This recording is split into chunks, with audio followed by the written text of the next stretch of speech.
Assalamualaikum warahmatullahi wabarakatuh. Perkenalkan, nama saya Salman Alferis Duranto dengan NIM H0820110. Di sini saya dari Agribisnis kelas C dan akan melakukan presentasi untuk melaksanakan ujian tengah semester mata kuliah Ilmu Sosial Budaya Dasar. Topik yang akan saya bahas di sini adalah tentang intervensi manusia dalam kerusakan lingkungan dan solusinya. Tujuan saya melakukan presentasi ini adalah agar masyarakat lebih sadar dan peduli atas apa yang harus mereka lakukan terhadap menjaga lingkungan sekitar mereka.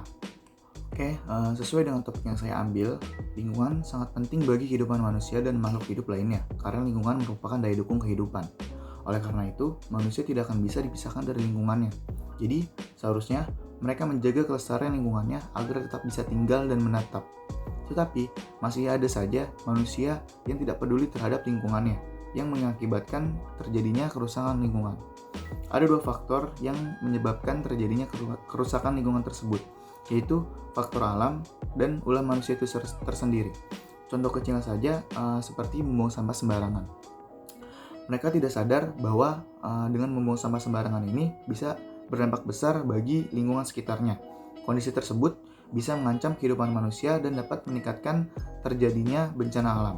Beberapa tanda yang diakibatkan oleh kerusakan lingkungan yaitu punahnya flora dan fauna. Sudah mulai habisnya sumber daya alam, serta kerusakan ekosistem lainnya. Dari beberapa tanda-tanda tersebut, maka harus segera kita perbaiki bersama agar berkurangnya kerusakan lingkungan yang terjadi di sekitar kita. Semakin hari, kerusakan lingkungan yang terjadi di Indonesia semakin meningkat. Di sini, saya akan menjelaskan beberapa kerusakan lingkungan yang terjadi di Indonesia beserta dengan solusinya. Seperti yang bisa kita lihat, di sini saya mengambil 3 contoh dari kerusakan lingkungan yang terjadi di sekitar kita. Itu yang pertama ada banjir, yang kedua pencemaran tanah, serta yang ketiga ada pencemaran ekosistem laut. Oke, langsung saja, di sini saya akan membahas untuk contoh yang pertama, yaitu banjir. Beberapa tahun yang lalu, peristiwa alam ini terjadi akibat curah hujan yang tinggi secara terus-menerus. Tetapi, semakin banyaknya populasi manusia di Indonesia, dan juga tidak adanya kesadaran diri dari masing-masing masyarakat untuk membuang sampah pada tempatnya, maka bukan hanya pada saat musim hujan saja bisa terjadi banjir, tapi pada musim kemarau pun juga bisa terjadi banjir.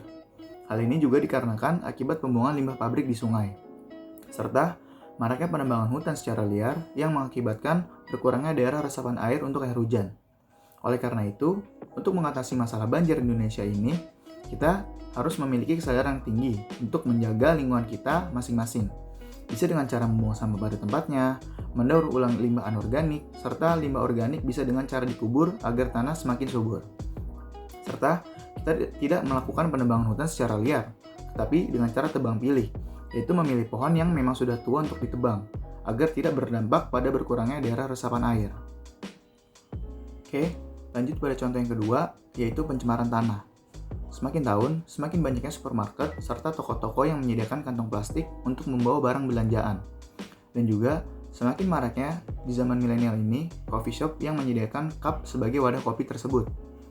Hal tersebut sebenarnya memiliki dampak buruk untuk lingkungan karena menimbulkan pencemaran tanah. Karena sampah plastik tidak dapat langsung terurai dan memerlukan waktu sekitar 50-100 tahun agar dapat terurai oleh tanah secara alami. Tapi, beberapa bulan terakhir ini, rata-rata seluruh masyarakat sudah lebih memilih menggunakan tote bag atau tas belanja yang terbuat dari kain, yang bisa dipakai berulang-ulang. Tapi, di sisi lain, penggunaan cup sebagai wadah masih saja digunakan. Oleh karena itu, kita harus sadar untuk membuat tumbler atau botol minum sendiri dari rumah untuk memilih minuman, salah satunya dari coffee shop maupun ketika kita berada di luar rumah. Oke, kita lanjut ke contoh yang ketiga, yaitu pencemaran ekosistem laut. Di pencemaran ekosistem laut ini, kita ambil salah satu masalah saja, seperti misalnya tercemar terumbu karang. Terumbu karang biasanya terdapat di perairan yang dangkal. Terumbu karang yang indah ini biasanya banyak diminati oleh orang maupun wisatawan. Biasanya dilihat dengan cara snorkeling maupun diving. Semakin banyak yang bermain snorkeling maupun diving, semakin banyak juga wisatawan yang membuang sampahnya di laut, seperti membuang bekas botol minuman maupun bekas bungkus makanan ringan. Hal ini yang mengakibatkan terumbu karang tercemar dengan tertutup sampah tersebut. Hal lain yang bisa mengakibatkan tercemarnya terumbu karang juga dengan pengambilan hewan laut dengan menggunakan bahan peledak yang mengakibatkan rusaknya terumbu karang tersebut.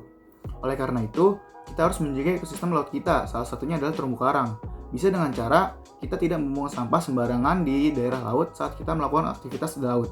Dan juga tidak ada laginya yang memakai bahan peledak untuk menangkap hewan laut, yaitu kita bisa mempertegas aturan hukum dengan memberikan sanksi tindak pidana kepada orang yang menggunakan bahan peledak untuk mengeksploitasi laut. Dari penjelasan yang telah saya berikan, sebenarnya masih banyak lagi kerusakan lingkungan yang ada di Indonesia.